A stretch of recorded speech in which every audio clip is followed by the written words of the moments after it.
Baik, Assalamualaikum warahmatullahi wabarakatuh. Selamat pagi rekan-rekan mahasiswa semuanya. Hari ini kita akan melaksanakan web 1 untuk kelas pemrograman berbasis web. Jadi seharusnya kita mulai jam 8 tadi. Saya sudah tunggu sekitar 15 menit, namun belum ada yang join. Ya, kemungkinan tidak ada yang join satupun. Jadi nanti video ini akan saya upload di YouTube. Akan saya lampirkan linknya di season 6. Jadi silakan dicek kembali. Hari ini saya akan menjelaskan mengenai dasar-dasar pemrograman web. Baik, kita akan mulai.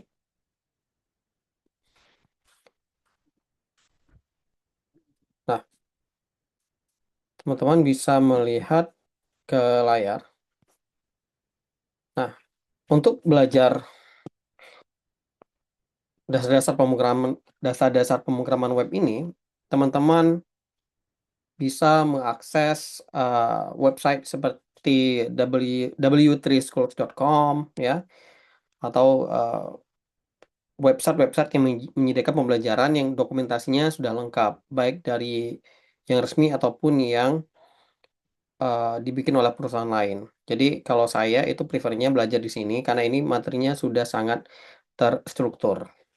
Baik, di sini kita tidak hanya belajar mengenai HTML, CSS, kemudian JavaScript, ya, kemudian sebentar saya akan share ulang. Tapi kita akan juga belajar mengenai banyak pembahasan pemrograman lain seperti nanti Python, kemudian Java, ya, C++, dan seterusnya. Tapi karena ini berbasis web, kita hanya akan belajar HTML, CSS, JavaScript, atau PHP ke depan, begitu. Nah, kalau PHP di sini saya lihat kurikulum dari UT itu membahas mengenai Vue.js. Nanti kita akan bahas di web-web berikutnya, tapi hari ini kita akan fokus dulu membahas HTML dan CSS. Baik, nah di materi ini kalau teman-teman lihat itu ada HTML, ya. HTML itu adalah bahasa pemrograman yang paling mudah di dunia sebenarnya, ya. Bahasa pemrograman yang paling mudah di dunia karena tanpa tanpa HTML ini bisa dibilang itu nggak ada website, begitu ya. Karena seluruh website itu kita pasti butuh HTML untuk akses ke browser dan lain.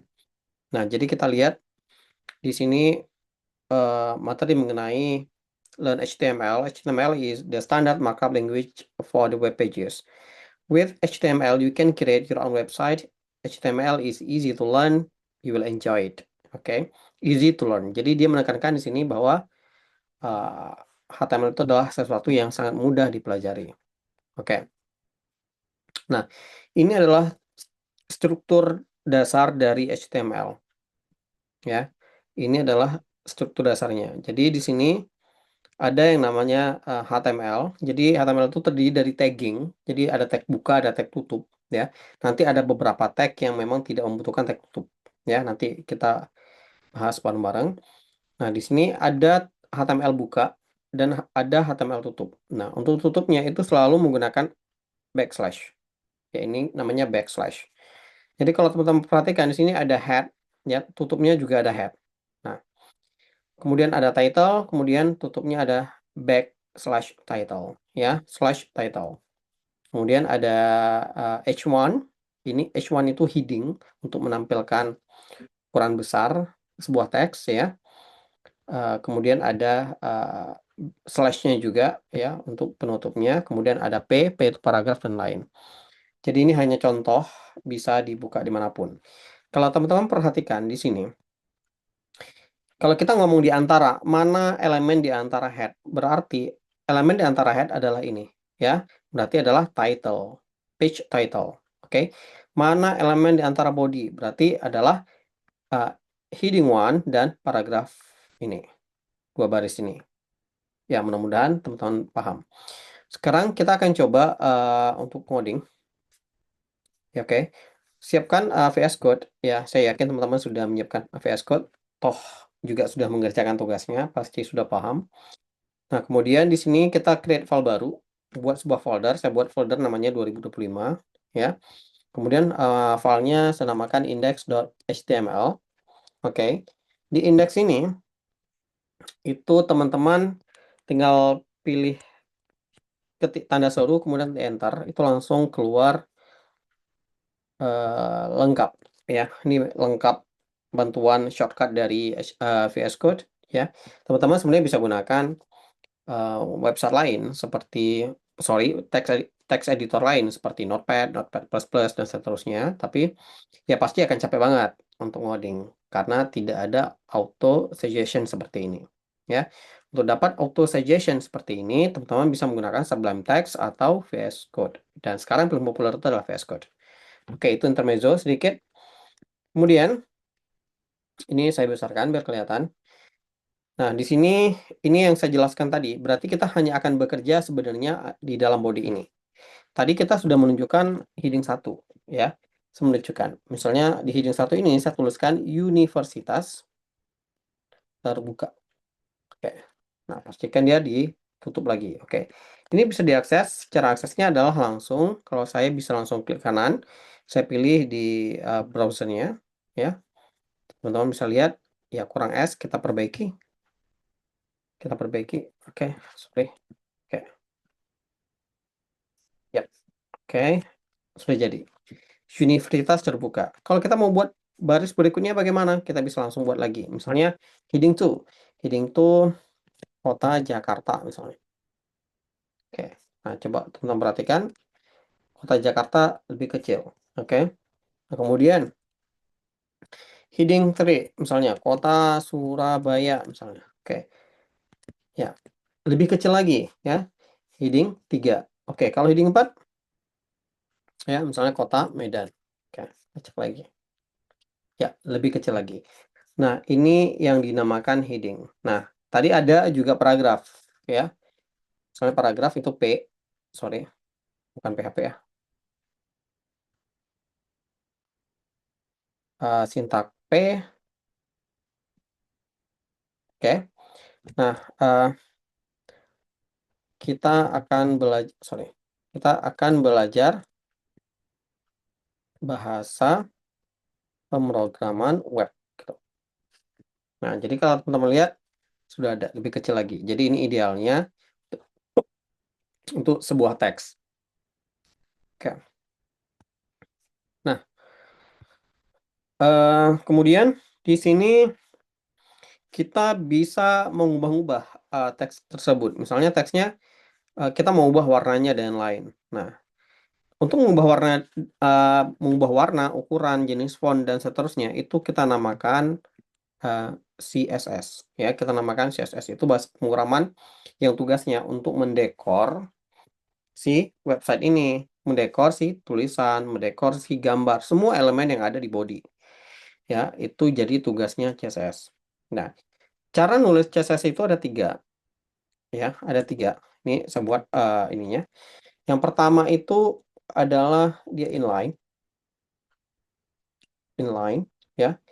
Kemudian inline itu artinya di baris itu, ya. Kemudian ada internal CSS itu di dalam file yang sama di dalam file index HTML ini, ya. Kemudian yang ketiga adalah external CSS. Oke, berarti kita butuh satu file di luar. Oke, kita akan coba, ya. Kita akan coba bikin. Misalnya untuk inline dulu. Inline itu kita tinggal tambahkan style aja di sini, ya. Kita tambahkan misalnya colornya jadi blue gitu. Oke, jadi blue. Jadi kita lihat seharusnya kalau saya reload universitas terbuka itu jadi biru. Benar ya? Jadi biru ya. Kita ubah sekarang kota Jakarta jadi merah. Oke. Berarti di jadi kita butuh atribut. Ini namanya atribut setelah H2 tapi sebelum tutup kurungnya ya. Ini saya zoom biar kelihatan. Oke, di sini kita tambahkan tadi style sama aja ya. Apa yang mau kita modifikasi? Dia kasih ini ada width, ada border, kemudian ada display, ada height, ada margin, padding, position, background dan seterusnya. Ya, saya mau ubah warna jadi merah. Jadi red. Oke, misalnya ungu deh. Oke, ungu. Ya, kemudian apalagi yang mau dikerjain? Font family, kita mau ganti font jadi Franklin ya. Oke. Jadi Franklin. Oke. Jadi teman-teman bisa lihat di sini kalau ada dua elemen yang kita kerjakan, kita pisahkan dengan titik koma ya, baru kita tambahkan uh, uh, style yang lain. Nah, jadi ungu. Oke. Oke, coba ubah jadi merah. Kita bisa klik di sini. Ya, kita pilih warna merah, kita pilih kode warnanya apa ya. Kemudian di save, kemudian kita reload. Jadi warna merah dan fontnya berubah juga. Itu namanya CSS. Oke, inline CSS. Nah, bagaimana kalau dia itu adalah internal CSS? Internal itu, jadi di antara head buka dan head tutup ini, kita buat dulu sebuah tag namanya style. Oke, kemudian kita buat kelas atau ID. Di sini saya mau buat kelas. Nah, kelasnya itu selalu kita buat titik dulu gitu. Oke, kita buat nama kelasnya. Sebelumnya di sini kita buat dulu nama kelasnya. Kelas gitu. Oke. Kelas di sini tuh apa? Kelas di sini apapun boleh namanya. Misalnya em, kotak, misalnya gitu. Oke, kotak gitu. Nah, kita udah punya kelas kotak. Untuk menghubungkan antara HTML ke CSS, kita di sini mulai dari titik kotak. Buka kurung kerawal dan tutup kurung kerawal. Nah, di sini semuanya kita ntar saya cek nih ada yang masuk atau enggak. Oke, tidak ada sepertinya. Oke, kota.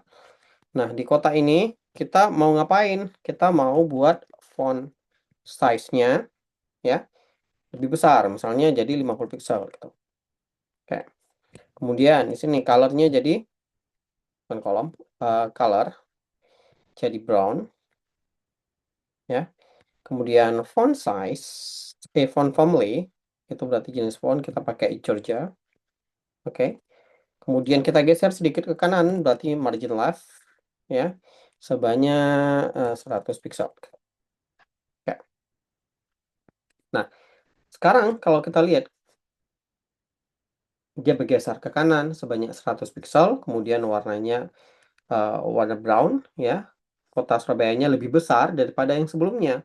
Dia berarti mengalahkan heading 3 ukurannya. Bahkan bisa mengalahkan heading 1 ukurannya karena kita taruh fontnya tadi cukup besar ya dan fontnya Georgia. Oke, itu ya. Nah, itu namanya internal CSS. Oke, apa perbedaannya? Kalau teman-teman lihat perbedaannya adalah kalau di sini bisa langsung kita tulis di baris yang sama, lebih mudah ya. Tapi kalau stylenya terlalu banyak itu codingnya nggak rapi, jadi jelek ya, jadi bingung nanti. Oke, jadi disarankan lebih bagus begini ke bawah. Setiap styling itu ke bawah lebih mudah dibaca. Istilahnya itu readable ya. Istilahnya adalah readable. Oke, berikutnya kita buat file baru ya. Nama file barunya adalah style.css. Oke. Jadi ini ada dua file ya. Ini saya buatkan dua kolom aja biar enak kita ngodingnya. Oke. Nah, di sini HTML-nya, di sini adalah CSS-nya. Oke. Nah, kalian bisa lihat. Oke. Tugas kita adalah menghubungkan dulu nih indeks dan style-nya. Di mana menghubungkannya? Di antara head juga kita butuh ketik link ya, pilih yang titik 2 CSS ini ya. Kemudian nama filenya pastikan sama dengan ini. Kalau dalam folder teman-teman buat dulu foldernya ya, misalnya folderku slash begitu. Tapi ini karena enggak di dalam folder, saya langsung aja biar terhubung. Cara kita cek terhubung atau enggak, misalnya kita mau buat saya mau cek, saya mau tes buat styling. Ini ada elemen body ya. Yang namanya body ini ya teman-teman, yang putih ini semuanya. Nah, untuk ini saya pengen ubah dulu warnanya. Saya mau ubah jadi background color, berfungsi atau enggak. Saya mau ubah jadi cat blue. Oke, cat blue. Oke. Nah, kemudian ini save. Saya lihat ini terhubung atau enggak. Kalau saya reload ini berubah jadi cat blue, berarti sudah terhubung. Itu namanya Eksternal CSS. Oke. Sekarang kita buat kelas baru lagi di sini. Nah, di sini kelas barunya adalah misalnya kelas Medan. Oke. Di sini kita buat juga sama persis dengan yang di sini tadi. Berarti titik dulu ya. Titik itu menandakan bahwa ini kelas. Oke. Namanya Medan, Wakung Kerawal ya. Di antaranya kita akan mengetik style apa yang kita butuhkan. Ya, misalnya saya mau warnanya tadi saya ubah lagi jadi yellow yellow. Oke. Kemudian saya buat teks align-nya center. Oke. Jadi tengah-tengah ya. Kemudian saya beli font size-nya itu lebih gede, large. Oke. Kemudian font family-nya saya ubah, saya maunya impact. Impact deh. Oke, impact. Oke. Kemudian saya mau kasih jarak atas bawah, berarti adalah margin top-nya misalnya 20 pixel, kemudian margin bottom-nya juga 20 pixel. Oke. Nah, jadi oke, kita lihat sekarang hasilnya. Nah, jadi kota Medan di tengah-tengah. Oke. Oke, teman-teman, itu saja untuk pengantar hari ini. Nanti kita akan bahas lebih lanjut di web 2. Tetap jaga kesehatan. Sampai jumpa lagi. Assalamualaikum warahmatullahi wabarakatuh. Selamat pagi.